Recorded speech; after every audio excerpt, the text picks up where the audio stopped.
Welcome back to Living with a Classic, and as promised in the last video, this is a Q&A. I asked you guys for some questions in that video and also in a community post. I got lots of questions, so I haven't actually gone through them yet because I think it's more fun to do it on the fly and more natural. So I'm going to start with the comments on the community post, and then we'll go over to the video comments. So unfortunately, I can't really see you guys' real names. I can only see the user names on here. So I'll try my best. Some of them are a little odd. First one is at Confirmation07. When it comes to air conditioning for Series 3 V12, is it better to stick with R12 or convert to R134A? For me, I'm not allowed to have R12. You're not allowed to have it here. It's illegal. So you have to convert them if you want to refill them. And you can't actually fill by yourself here either. You need to go somewhere. If you live in a country where you can fill by yourself, that's a nice thing. And especially if you live somewhere you can get a hold of R12, that's even better. So yes, if you can get a hold of R12, do that. It will cool better in the old system. R134 will not cool as well in that system. It needs different expansion valves and things. So if you're going to convert, do a proper conversion. Also, I would replace the compressor with a sanded one. And that actually works well with R134A. Another question from someone at Rick Westy7. A quick question. Which British classic car do you still wish to own, or why? Or if not, British which cars? The list is long. And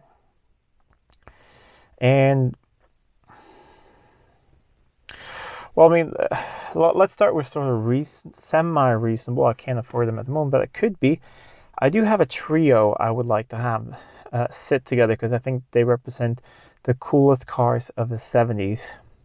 I already have one of them, which is the early XJS I have, the pre-HE 1975. The other one is a Citroen SM. That's also one of the cool GTs of the 70s.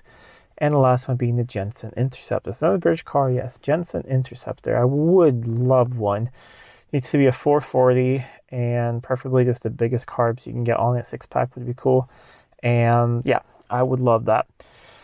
Otherwise, I like other marks as well. I do love a Mercedes R107. I would like a late one of those with the 560. US spec, actually, with the US. I like the whole US look of that car. But yeah, there's a lot. I love to have a small British sports car. I've never had one. I've had a small Alpha Spider, but never a British small sports car. So that would be fun as well. So yeah, list is endless. If I could afford it, I would love an Austin Healey 3000, just purely because of the sound. They sound amazing. But yeah, from at Alexander Couture 2462. Hi Adam, do you plan to work on X300 to X350 jacks too, or mostly older ones? Mostly older ones. I do work on them sometimes. Like if I have a customer who maybe brought an older Jag to me and then they have a modern as a daily.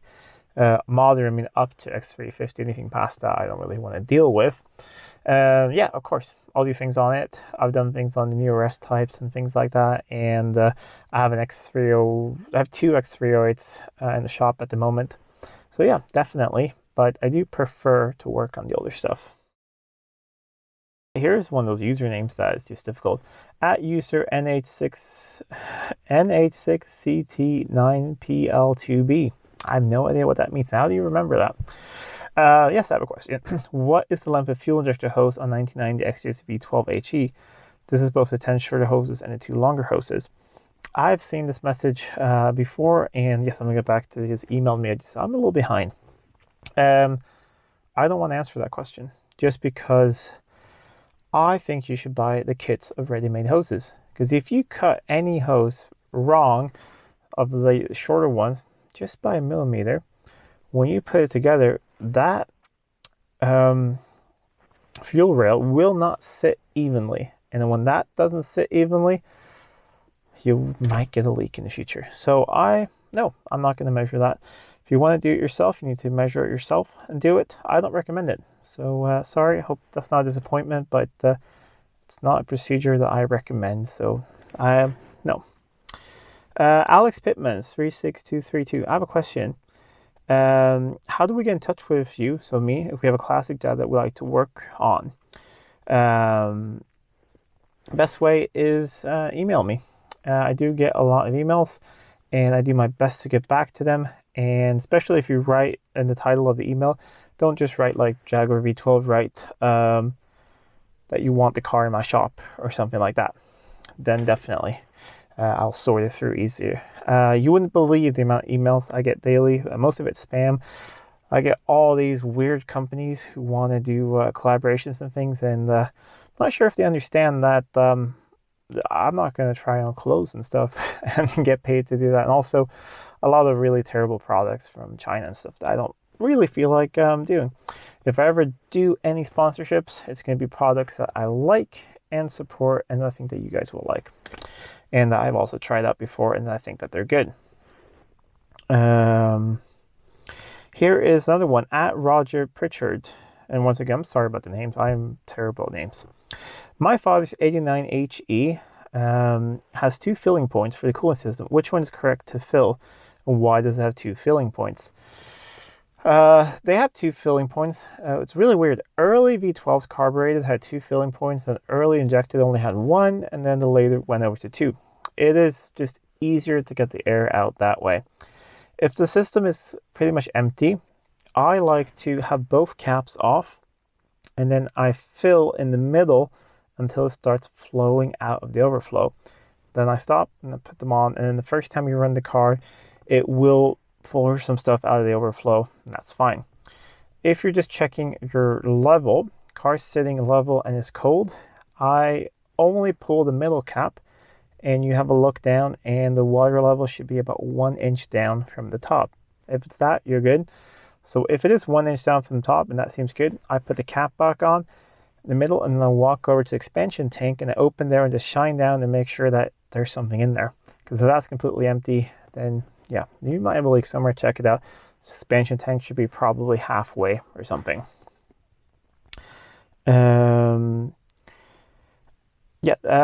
Hi, someone who's Doug, who says he's planning on a trip in Sweden and possible for a meetup. I have received email. I will get back to you on that. Once again, I am a little behind from my vacation, but we'll get back to you. Here's it's a personal question from Jeff Sundstrom. You mentioned you'll be traveling soon to Texas, but you haven't traveled outside Sweden in several years. What would you and your wife go for a dream vacation, with or without the kids? Would include a British car event or activity, or would you rather take a break from and just get away? I like both, and so it'd be cool if my wife can answer videos. He's not here at the moment, but I sort of know. I think we would love to go on, if you're going with the kids, I would love to go on just an all-exclusive sort of beach vacation, like the Canary Islands or something like that, where there's a hotel, preferably with activities for the kids, and preferably those activities where you can maybe leave them there for a while and then go to, so we can have some alone time, but still have nice evenings and things together and hang out. That would be really, really fun. Vacation plan with British car events, definitely.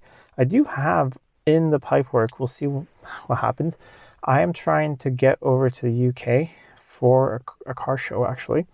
And I don't know, we'll see if my wife watches this or not, but I am planning on surprising and taking her along with me, and that will then include staying a couple of 8 days extra and probably going, doing London and doing all those fun things.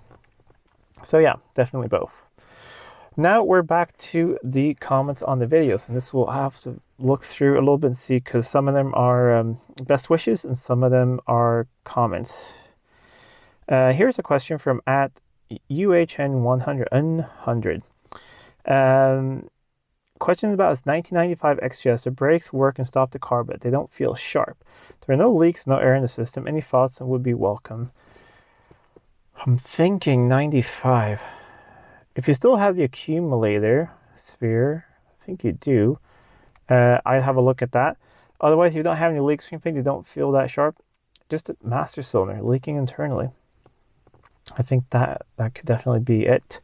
So I'd have a look through that. I'd also check, make sure that all your hoses are new, because if they start swelling, you won't get the greatest brake pressure out. So I'd go through that and check. If you have one with the accumulator sphere still, I'm not sure if 95 still have that. I'm not that great with the last XJSs. Replace that. And then otherwise, check the master cylinder inside. Could be leaking internally, and then you get some weird things. I have a little bit of a hard brake pedal in this one, the XJ6, and I think it's caused by maybe two things. I have a couple of pistons and the calipers up front, which like to stick sometimes, and they're kind of hard to move out. So that's it. And also, I think my master is rebuilt it years ago, but I think the bore is bad. So I think it's also leaking internally, and I probably need both. Brake stop is fine, but for instance, my XJ12 has much better brakes than this one. Here is Alex Pittman 3632. I think asked the question before as well. I would love to have help answered is where you find parts for Jags these days. Example, he has the 79 XGS and likes some rear bumper components and can't really seem to find any. Any advice or any source you recommend for parts overall? Parts can be difficult. One thing I do recommend is if you don't have a parts catalog and you don't want to spend the money getting a parts catalog, S&G Barrett have pretty good parts catalogs. Sometimes their website isn't the greatest with searching for things. However, in their parts catalogs, usually the parts number is the same as the Jag parts number. So that can be really good for searching things across different sites. And you can just Google things forward. I've had really good experiences with S&G Barrett with parts. I've had some issues sometimes trying to get hold of odd things. And then you just need to realize that some things aren't made for these cars. For instance, rear bumpers for XJSs, both the early ones and the later ones, it's just not available. It's nice to find used stuff if you can, or old NOS, but nothing is made new. I have a couple of customers who have later XJSs, like 80s ones, and ones the stainless on top. Can't get a hold of it. So it's used stuff, and especially for pre-HE. It's difficult with parts for pre-HEs. But yeah, I do recommend, I like S&G. There's David Manners for a lot of things. I think I use David Manners for body panels. Got my floors and stuff through there. I, of course, really like to use my sponsor, Simply Performance. They have a lot of new parts and they can get everything in, and really good customer service. Talk to Ben there and say hi from Adam at Living with a Classic, and they'll help you out. I really do like them a lot. I've understood that over in the US, people use Moss a lot. It's bigger there than S&G Barrett. If you want a lot of basic things, if you're in the US, you want brakes and things like that, Rock Auto, there's everything on there. You can even find Morelli ignition components on there and things. I have a friend in Stockholm who orders, because he's patient, more patient than I am, he'll order parts from Rock Auto over here because it's cheap. So that is a good source as well. Let me see. Have I ever considered, this is from at Michael Delaire 7379, making a video replacing a convertible top on XJS? I definitely do it if I bought a car and it had a bad top, I would do it myself. For customer, I would have it sent away because I've never done a convertible top, but I really want to. So I wouldn't consider doing it as a paying job because that wouldn't be fair, because I'm not a professional when it comes to a convertible tops. But if I ever do one, you'll see it here and you'll see it filmed. I will be doing some work on the convertible top on the red XJS here. It has some type of hydraulic leak in the system. I have a new old stock pump for it and some other things, and so there will be some troubleshooting because it goes down pretty well, but it takes a while to get up. Where do I get new mechanical parts for engine? Lloyd Carmanex. It's pretty much the same before. S&G is a lot. I'm also lucky that I have access to via another company to purchase parts from parts suppliers. But yeah, S&G, David Manners. In Germany, you have Lemora, which I think they're a little expensive in my opinion. I do get some things from there. I get AC components from there because they're the only one that has the evaporators in there. But yeah, it's kind of the same as the question before. Wally Vanderberg 9899 is wondering if I know the paint code for my XJ6, the British Racing Green. No, I do not. I don't even know if this is original British Racing Green. However, if you search for just Series 2 paint codes. You'll find some online. I went through all of that when we painted the customer's coupe. So you can get all the paint codes, and there's also lots of ways to transform British Leyland Jag paint codes into modern paint codes. Google is your friend there. That's where I found all of that. Here we have Doa Garage. Question for my Q&A. Guilty pleasure. What is a car you are embarrassed to admit you really like, but you're going to keep on liking?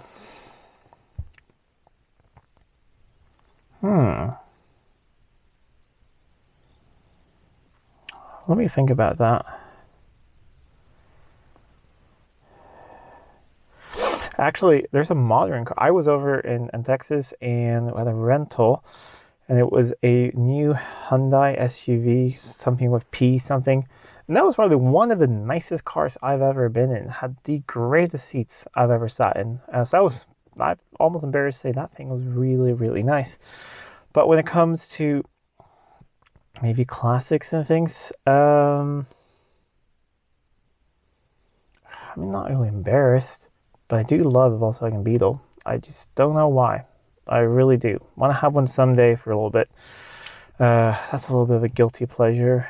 Otherwise, I am a big fan of, which you can hardly see on the channel, but I'm a big fan of small French cars. I think they're interesting, just French cars in general. But guilty pleasure, probably any Citroen with hydraulic suspension. A CX. That is a little bit of guilty pleasure of mine. I look at them. There's a really cheap one for sale right now for like less than £1,500. Runs and drives, needs a paint job. It's tempting. So yeah, that's a little bit of a guilty pleasure. Any Citroen CX. Where in the US do you wish you could drive while you were there? I did not get a chance to do much, except because I was there for a wedding. I did some filming. You will see some things. But I would love to, this is really cliche, but I would love to do the Route 66 and to see things, go to Cadillac Ranch and all of that.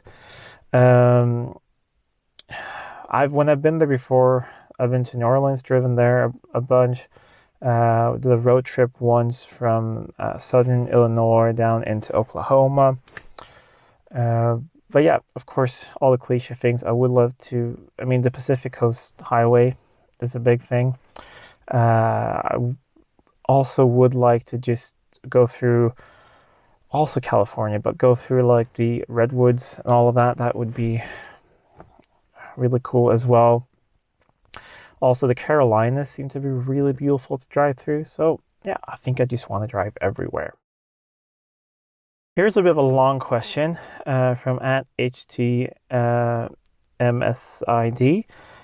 Talking about the XJ coupes, or that they said they put a vinyl roof on them because they would crack, things like that. And if that's a myth or not. I don't know if it's a myth or not. However, that XJC that we just brought down to bare metal, that roof was perfect when we brought it off. There is not any evidence that it's ever been repaired or torn or ripped or anything like that. So yeah, that could be a myth, but I do not know.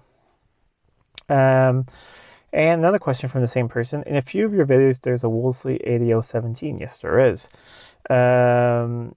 What is the story about that? Well, it is a friend of mine's car. It's being stored here, and I'm free to film with it when I get a chance. I've just been really busy. I've got it running a couple of videos ago. It does run. It needs to go through the carbs. They're leaking fuel badly, running down onto exhaust, so it starts smoking. And it doesn't really have brakes or anything, so might do something with it at some point. My wife really likes that car, actually, and I think it has a wonderful interior. It's a nice little car. I had someone asking if it's the first time I'm visiting the US. No, I've been over like 5 times or something like that, so no. But it's been a long time. Just been, life's gotten in the way, but it was nice to be back there. A question for your Q&A by Guy Vandeloo. Your S-Type had an automatic transmission. You want to convert it to manual, and what kind of manual transmission would fit on a 3.8? Is it similar on a 3.4? Yeah, they're the same. So same transmissions will fit Anything from a 4.2 will fit as well. So that's a little bit on my list because I'm working on a deal where I possibly buy a bunch of parts where I would possibly get a late 5-speed, like from an 80s XJ6 Series 3.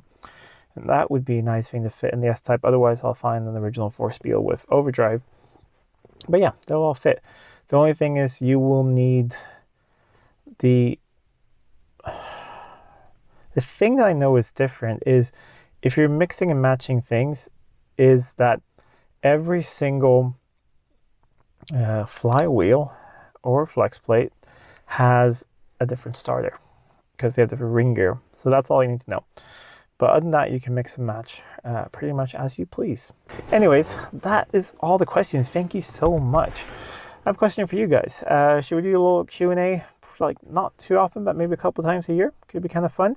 And also, do you guys want to see another live? It's been probably years since we've done a live, but let me know if you want to see that again. We'll do live sometime, maybe in May. Let me know in the comments down below. I do have some videos lined up for you guys, and a couple are all finished. I have a vehicle I purchased that you guys haven't seen yet. We're gonna go pick up. I haven't seen it either. Bought it sight unseen. So there's some fun things going on. Anyways, I'll go inside now, edit this thing up, and you guys can watch it pretty soon. Till next time, I'm Adam. This was Living with a Classic. I'll see you soon.